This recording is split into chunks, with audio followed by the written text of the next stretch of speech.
اور ان کنیسوں کے اندر مورتیوں کا ذکر کیا تو آپ نے فرمایا جانتی ہو کہ یہ کیا ہے؟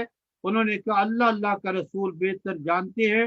تو آپ نے فرمایا اولئک منہم الرجل الصالح، جب ان میں سے کوئی نیک آدمی مر جاتا تھا تو وہ اس کی یہ مورتیں بناتے تھے، اور مفسرین نے لکھا ہے وہی ود سوا یغوث کی مورتیں وہ بناتے تھے۔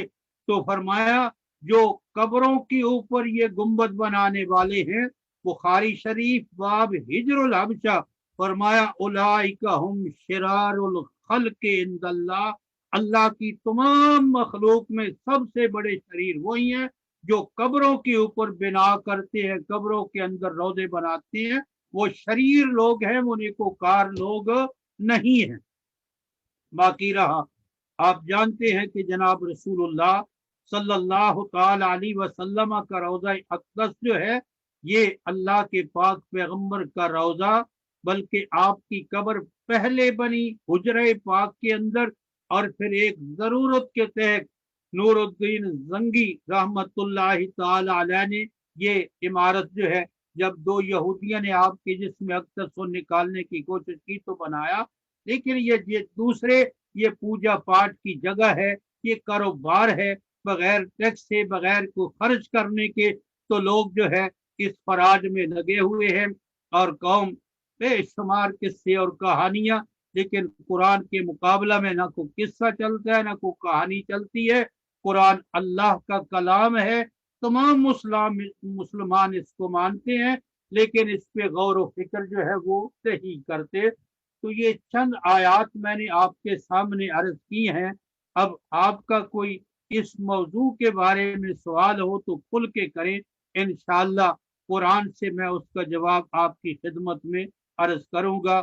اللہ تعالیٰ آپ کا حامی و ناصر ہو، اللہ تعالیٰ اپنی توحید کی حقیقتوں کو سمجھنے کی ہم کو توفیق عطا فرمائے، اور شرک کی تمام لعنتوں سے اللہ پوری امت کو اللہ اپنی رحمت سے نجات عطا فرمائے۔ وما توفیقی الا باللہ علیہ توکلت و الیہ۔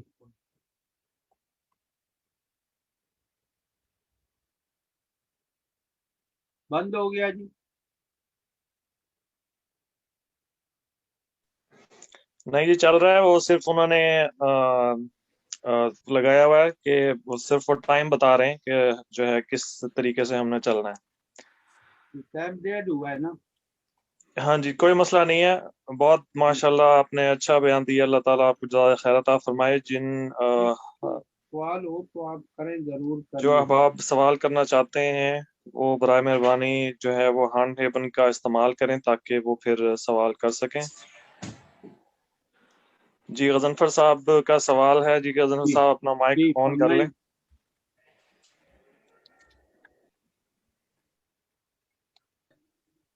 جی آپ کا مائک بند ہے غضنفر صاحب۔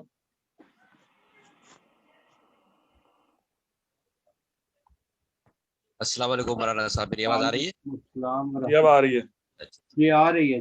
ٹھیک ہے مولانا صاحب، جیسے کہ آپ نے اپنے درس میں فرمایا کہ حضرت عزیر علیہ السلام کے بارے میں کہ یہودی جو تھے وہ حضرت عزیر علیہ السلام کو اپنا بیٹا مانتے تھے، تو یہ وہ زمانہ تھا حضرت موسیٰ علیہ السلام کا، کہ کیونکہ یہودی تو جو ان کے نبی تھے تو وہ تو حضرت موسیٰ علیہ السلام تھے، کہ حضرت عزیر علیہ السلام جن کو اپنا نبی نہیں، یہودی جو ہے نا جی، یہ جناب موسیٰ علیہ السلام سے نہیں چلے، بلکہ یہ جناب یعقوب علیہ السلام، جناب ابراہیم علیہ السلام کی اولاد سے جو ہے یہ چلے ہیں، جناب یعقوب کی اولاد ہیں، ان کا نام بنی اسرائیل ہے، یعنی اللہ کا بندہ، یہ ان کی اولاد ہے۔ اس وقت سے جو ہے یہ قوم چلی آ رہی ہے، اور جب قرآن نازل ہوا تو اس وقت ایک فرقہ یہودیوں کا تھا جو جناب عزیر علیہ السلام کو اللہ کا بیٹا مانتا تھا، اور ان کو وہ پکارا کرتے تھے۔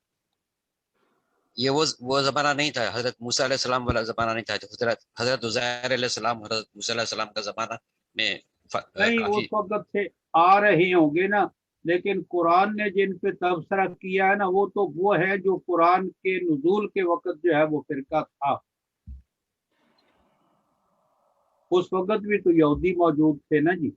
جی جی جی وہ اور دونوں زمانوں میں کافی بیچ میں فرق ہے.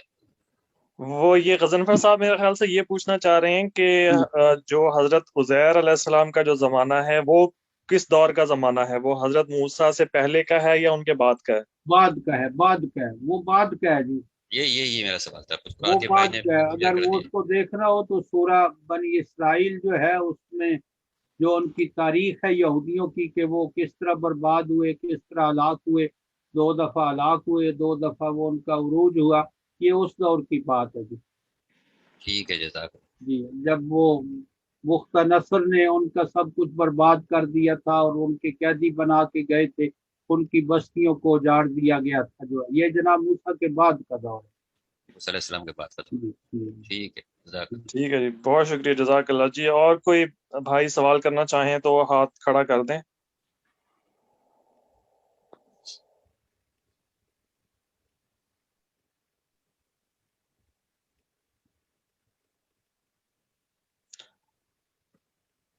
جی کسی کا کوئی سوال نہیں ہے؟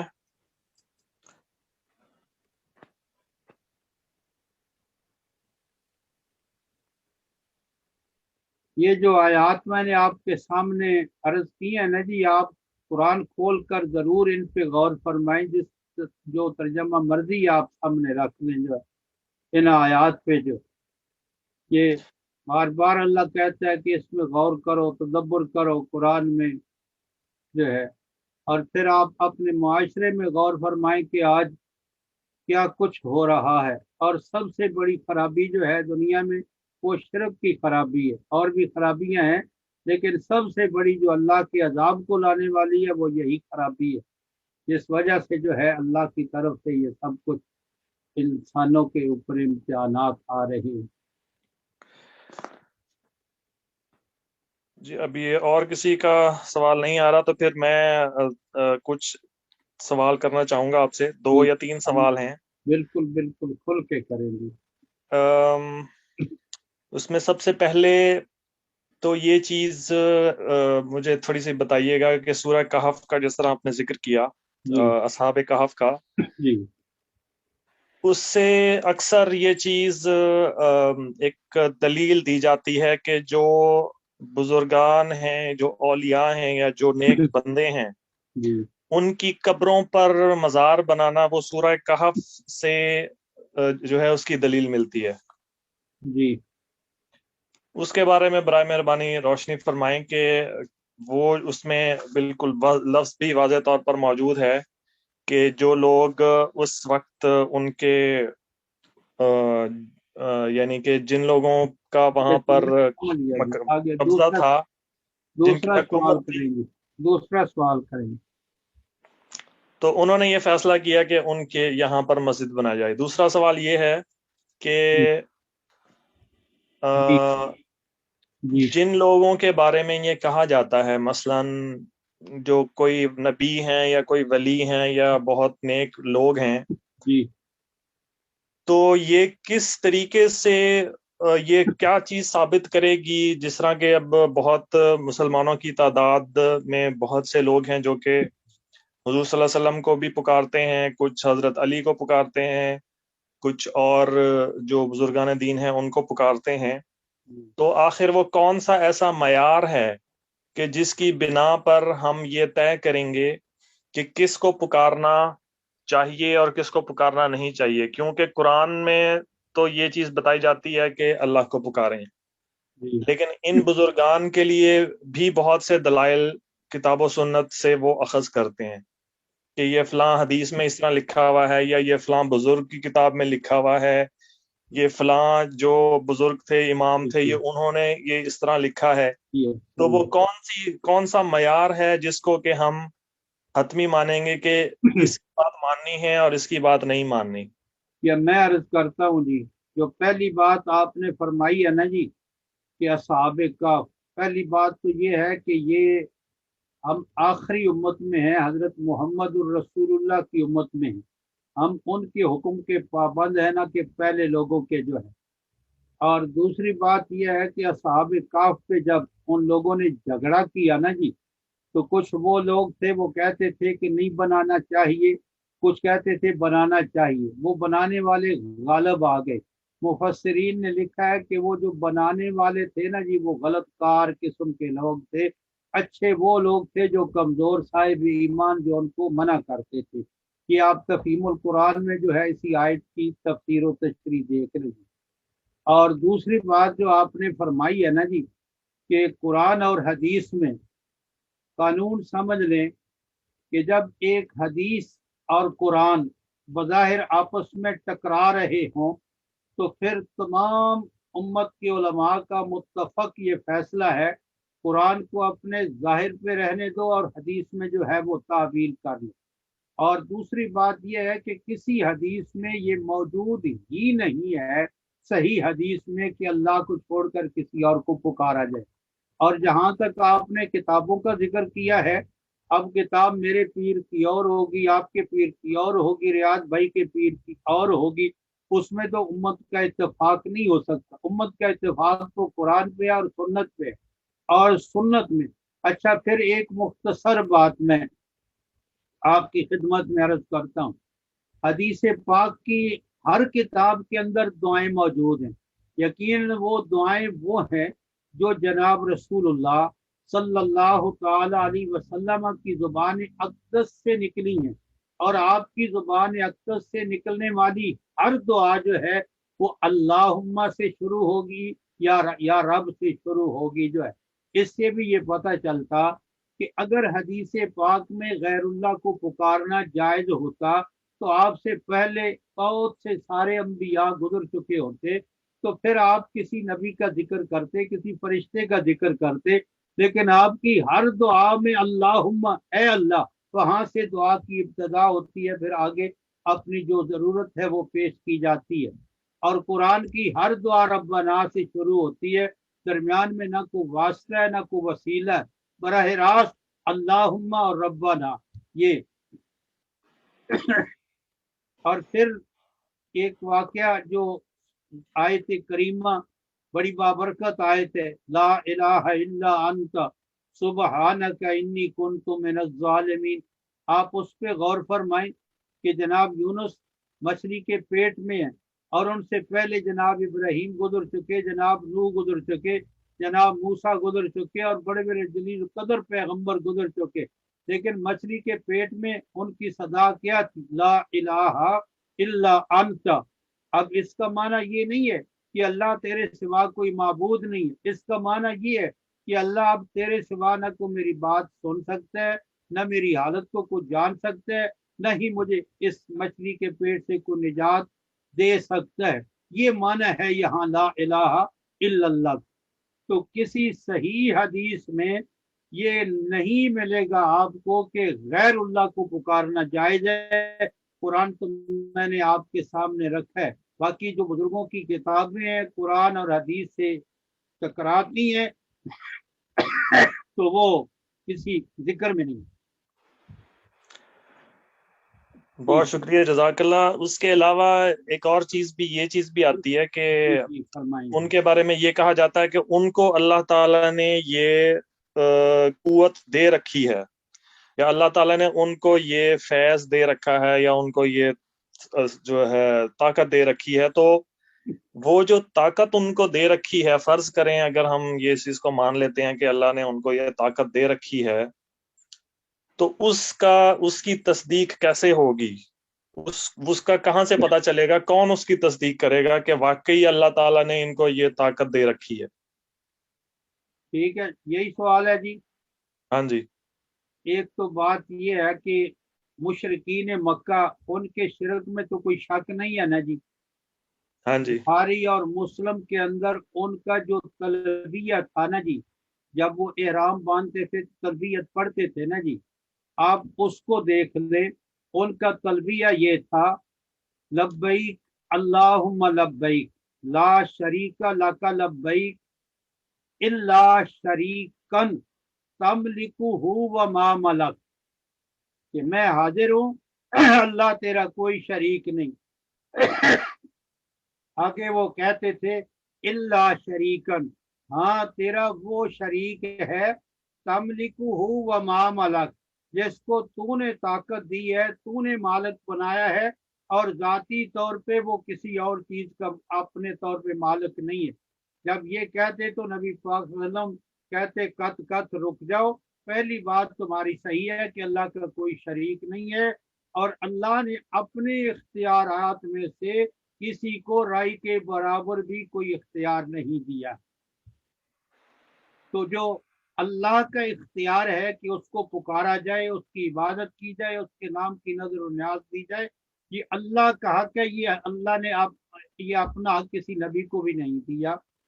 تو اس لیے یہ ایسے ہی کہاوتیں ہیں کہ اللہ نے ان کو، مشرکین بھی تو یہی کہتے، ما نعبدہم الا لیقربونا الی اللہ زلفا، ہم ان کی پکار اس لیے کرتے ہیں، ہم ان کے نام کی نظر، تاکہ ان کی وجہ سے ہم اللہ کے قریب ہو جائیں۔ تو آج بھی یہی کرتے ہیں۔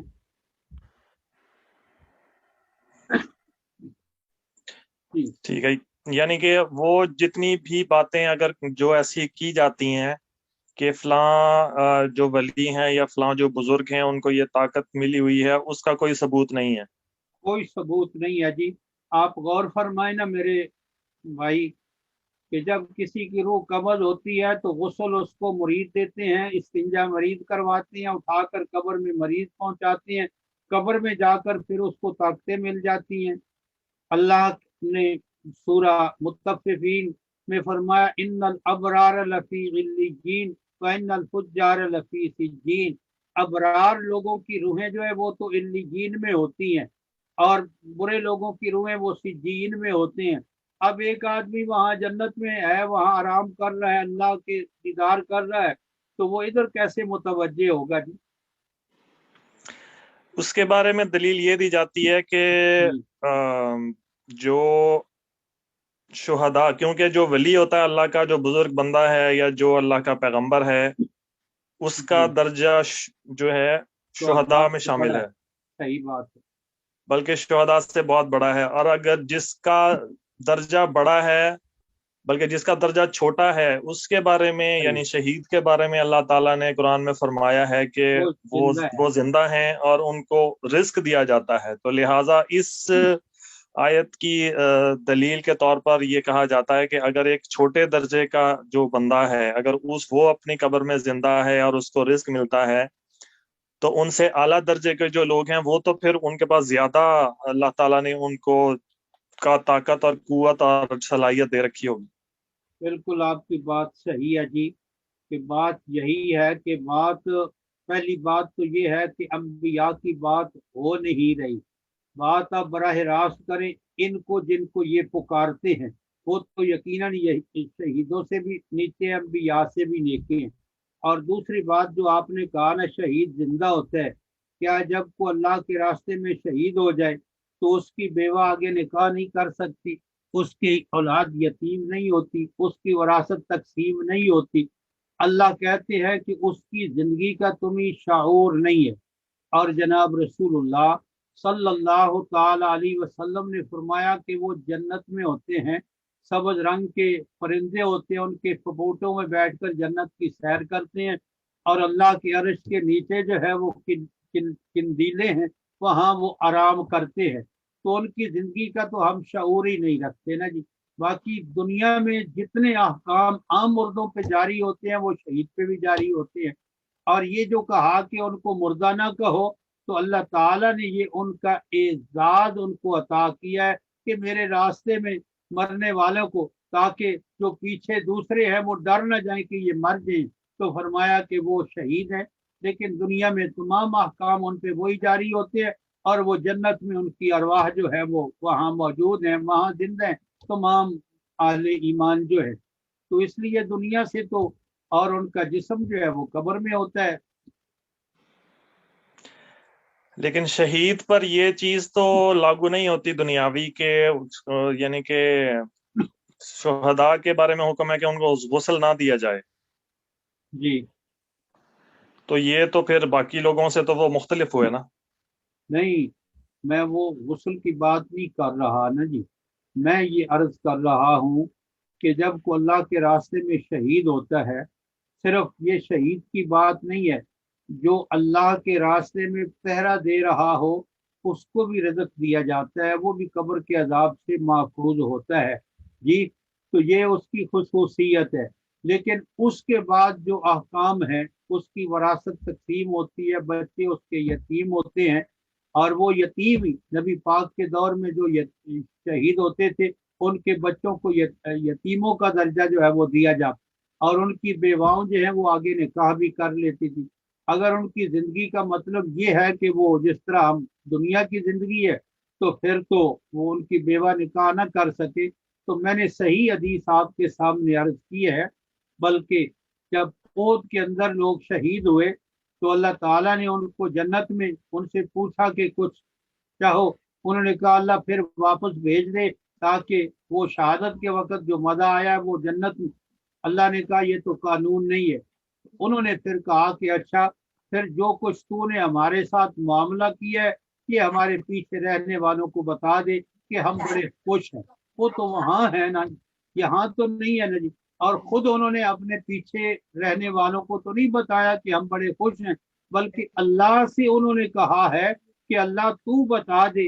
یہ سورہ آل عمران ہے، چوتھا پارہ ہے، جو ادائے فرحین بما آتاہم اللہ من فضل، کہ اللہ تو ان کو اطلاع دے دے۔ اور پھر سورہ یاسین تو لوگ تلاوت کرتے، آپ بھی یقیناً کرتے ہوگے، وہاں بھی ایک شہید کا ذکر ہے۔ جب قوم نے اس کو شہید کیا تو شہادت کے بعد اللہ کے دربار میں جا کر وہ کہتا ہے یا لیت قومی، کاش کہ میری قوم کو علم ہو جائے۔ اب اس کی یہ طاقت نہیں ہے کہ وہ اپنی قوم کو بتا سکے کہ ظالمو تم نے تو مجھے مارا ہے لیکن اللہ نے مجھے بخش لیا ہے اور اللہ نے مجھے یہ درجے بلند جو ہے وہ کر دیے۔ تو اس لیے شہید جو ہے یہ دنیا میں پھر کو کار مختار نہیں ہو جاتا کہ جو چاہے دنیا میں کرتا رہے، وہ اللہ کے پاس جو ہے اللہ کی جنت میں ہوتا ہے۔ جی بہت شکریہ، جزاکم اللہ خیر۔ اور ابھی تک کسی نے ہاتھ کھڑا نہیں کیا، اس کا مطلب ہے کہ کوئی مزید سوال نہیں ہے۔ تو ہم آپ کا بہت شکریہ ادا کرتے ہیں مولانا خالد محمود صاحب، اللہ تعالیٰ جی آپ بھائیوں نے وقت دیا ہے، اور بس میری ٹوٹی پھوٹی گزارشات آپ نے سنی ہے۔ بس میری عرض یہی ہے کہ آپ ذرا اس طرح غور فرمائیں اس طریقے کے ساتھ جو ہے کہ قرآن میں جہاں لفظ شرک ہے وہاں نشان لگائیں، اور پھر آگے پیچھے دیکھیں کہ رب تعالیٰ کس بات کو شرک قرار دے رہا ہے۔ جی ضرور انشاءاللہ۔ اب آپ سے درخواست ہے کہ آپ دعا فرما دیں، اور اللہ تعالیٰ سے دعا ہے کہ جو کچھ ہم نے سنا پڑھا وہ اس پر ہمیں سوچنے سمجھنے کی توفیق عطا فرمائے۔ آمین۔ سبحانک اللہم و بحمدک، اشہد ان لا الہ الا اللہ، استغفرک و اتوب الیک۔ ربنا آتنا فی الدنیا حسنہ وفی الآخرۃ حسنہ وقنا عذاب النار۔ ربنا اغفر لنا ولإخواننا الذین سبقونا بالایمان ولا تجعل في قلوبنا غلا للذین آمنوا ربنا انك رؤوف رحیم۔ ربنا تقبل منا انك انت السميع العليم وتب علينا انك انت التواب الرحيم۔ صلی اللہ تعالی علی خیر خلقہ محمد وآلہ وصحبہ اجمعین، آمین برحمتک۔ خیال رکھیے گا مولانا صاحب۔ السلام علیکم ورحمۃ اللہ۔ مولانا بہت بہت شکریہ۔